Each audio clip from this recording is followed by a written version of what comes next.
morning and welcome to Our Issues Milwaukee. I'm your host, Andrea Williams. We'll focus on a couple of things this morning, starting with a very special event happening at the Marcus Center for the Performing Arts. My first guests are Gladys Manzanet. She's the Arts Board Director at the Marcus Center, and Alaniss Vierra, who is a junior at Carmen High School of Science and Technology. Good morning, ladies. Good morning. I'm so happy to have you here. And what would have been the 92nd birthday of the late, great Cesar Chavez. It's coming up on March 31st, and the Marcus Center for the Performing Arts has planned an outstanding birthday celebration in his honor. So if you would, Gladys, tell us more about that. Sure. So as you said, on March 24th, this particular Sunday, kicks off a week-long celebration of Cesar Chavez's legacy. And at the Marcus Center, we're going to be hosting at 1 o'clock a great program filled with contest winners and essay winners like Alaniss, and being able to kind of showcase that along with performances by musical talent as well as dancers. So we're really excited about that. I love this whole concept. Like you said, it's happening on the 24th, and I mentioned the 31st because that is his actual birthday. Don't want to confuse people, but that is happening at 1 o'clock on the 24th at Eline Hall, and this is absolutely free and open to the public. People don't need tickets. They don't need to make a reservation. They just show up, They just show up. Yep. That's what it's all about. And as we mentioned, Alaniss, you are one of the winners, and you did spoken word. So I'm interested in knowing really what your spoken word poem was about and why it was important for you to get involved in this competition. So it was involved through the school. My college coordinator showed me the contest and said you should participate. And that weekend after she showed it to me, we went to one of my friend's house for her baby shower. And we realized that, or I realized that once I was looking over the prompt of the whole contest, it said bringing all people together, and I saw that in that home we had people of all different types of culture. Growing up, I've always heard my friends say like, oh, I'm this type of Hispanic and this type of Hispanic is the best, but when you grow up you realize like everybody has the same worth. And I saw, and with my spoken word piece I had submitted a photograph, and it showed everybody in the hall playing their dominoes and having conversations after they revealed that their 7th kid is going to be a boy after 6 girls. Wow. So it was just like, this shows like, yes, people can come together, especially in a home of family. Like when you have a specific goal or thing to focus on, everything else kind of goes away because all the happiness just keeps flowing through. Yeah, it all kind of falls in place. Yeah, that's awesome. So you were motivated and inspired by that moment of just everybody coming together and having a good time and really celebrating new life coming into your beautiful culture. Yeah, so we're going to get a chance to hear your spoken word at the end of this segment, so I definitely want everybody to stick around for that. But did you name it at all? Yes. It was called, well, when I had typed it up, it was called The Overspoken Opinion. Originally, I put rule, but I crossed it out, so then you saw that the rule was there, but in reality, it's just an opinion. Okay, I love that. So this is the thing, when we look at this birthday celebration, everyone will be able to recall that the Marcus Center has celebrated the birthday of Dr. Martin Luther King Jr. for 35 years, one of the longest running celebrations in the country.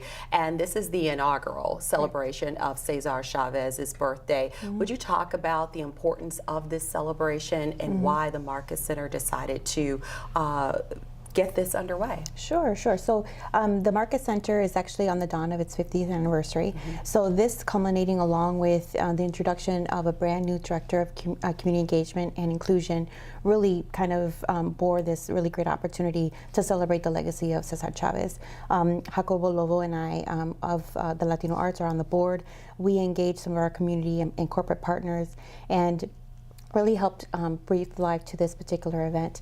So we're really excited because everyone's really kind of owned this. So we have corporate leaders like BMO Harris Bank, Freightert, GE Healthcare, and Rockwell Automation, as well as our community partners. And we've got the Milwaukee Public Library, Walker's Point Center for the Performing Arts, as well as UCC's Acosta Middle School and other artists working in education. So really it brought together everybody in the community to make sure that this was going to be a successful event.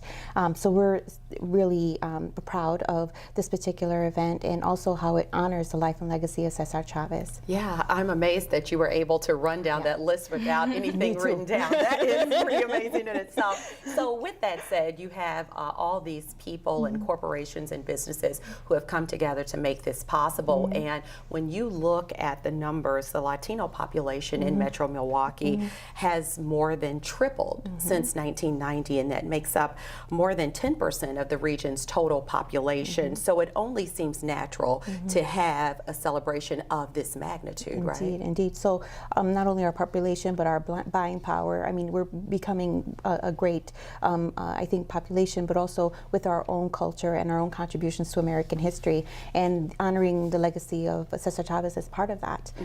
He helped founded the United Farm Workers Union with Dolores Huerta, and from that fight in the early 60s, being able to understand the plight and some of the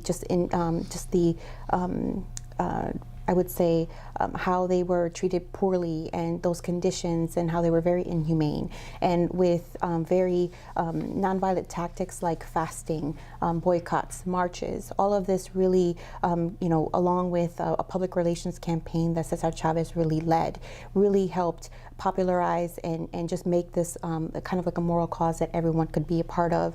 And it really took shape and drew the attention of leaders of the time like Robert F. Kennedy, like Jerry Brown, like Martin Luther King. So this being able to, I think he popularized the term "si se puede," which is the term that was actually originated by Dolores Huerta, and that term has now been adopted by all causes looking to improve the human condition. And so that, tied with everything else, really does just speak to how he's contributed to American history and how we should honor that contribution. Yes, and you have given us a nice summary of everything that made him who he was. You mentioned he created the National Farm Workers Association, which is now known as the United Farmers Workers of America, but this is a civil rights activist, a labor leader. He dropped out of school in the 8th grade, but then went on to the Navy and really, like you said, was able to make significant changes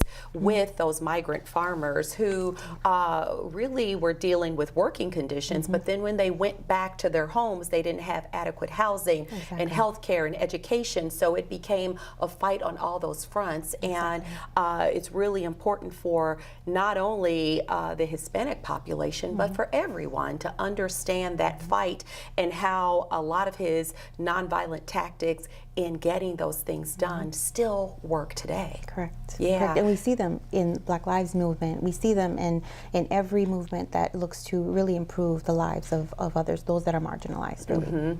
And Alaniss, I've always said one of the things that inspired me to go to a historically Black college and university is because in school we always were taught about Black history. There was Rosa Parks and Martin Luther King Jr., but I knew there was a whole plethora of people who really helped make America what it is today, and I wanted to know more about who I was. Do you feel that same way about the history of Latinos? Do you feel like there needs to be more taught in schools, and has this inspired you to help educate others?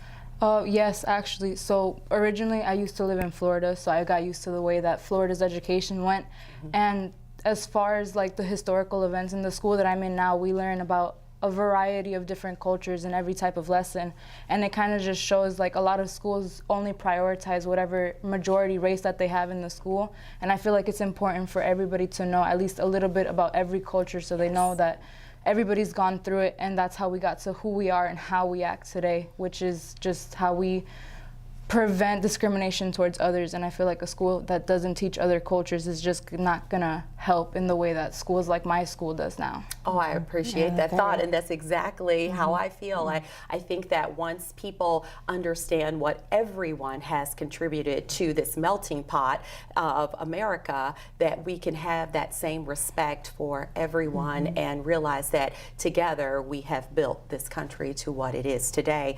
And so you had also said, Gladys, that Cesar Chavez worked with social injustices in the 60s and 70s, but he was vocal against the Vietnam War in the 60s and a vocal supporter of gay rights in the 70s, which at that time was not very popular, right? No, I mean, he's quite the trailblazer, you know, being able to kind of understand that, you know, everything comes from love, right? And being able to kind of do that. He used his faith and just his resolve to be able to really make some solid change. Yes, we lost Mr. Chavez in 1993, and in 1994 he was awarded a Presidential Medal of Freedom posthumously by President Clinton, and his birthday was proclaimed a commemorative holiday by former President Barack Obama in 2014, and there are a number of states that observe this holiday, including Wisconsin, right? Indeed, indeed. So years ago at the state capitol, they used to commemorate his birthday, and then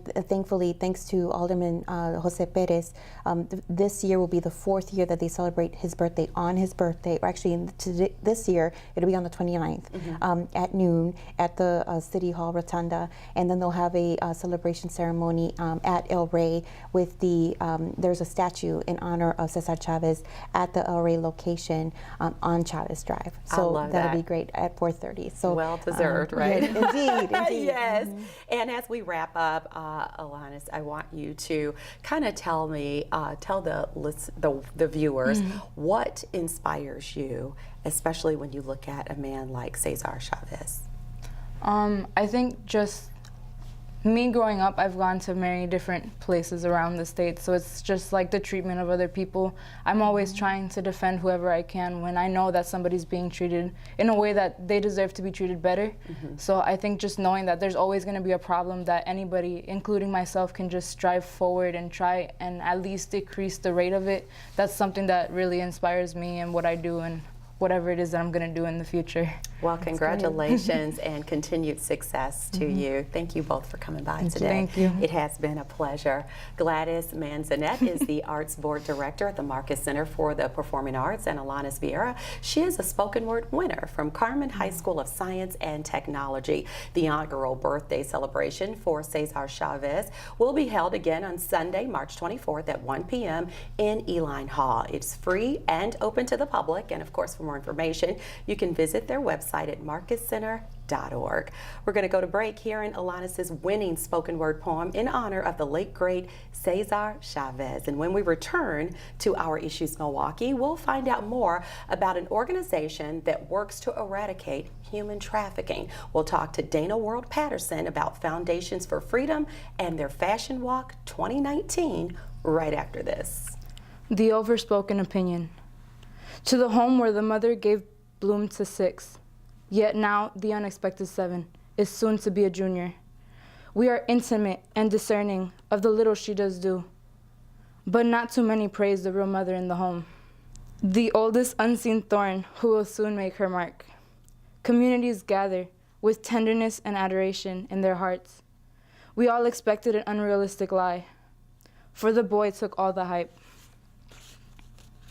It showed the old times, where the segregated rooms between men and women was an unbreakable response. We all let it drift, for this time it was for a substantial reason. No culture or home was greater than the rest. We all came to peace to celebrate the best. The dominoes and beer obviously appeared. We are those Hispanics, full of refuted romantics. The moment of truth has finally arrived. The stress-filled balloon finally popped. The blue shimmering stars gave us all the biggest surprise.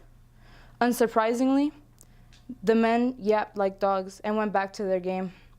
This way of celebration clearly rose up their hype. The mother filled with tears, never expecting to have her greatest wish. Clearly her mind was filled with doubt. We all knew she'd speak on it for months, till her little junior would finally be born. No one really saw, but her 6 already bloomed ran tears down their eyes. The eventual unavoided question, what would happen now? And the thorn will continue to be kept till she realizes her worth. To the helpless.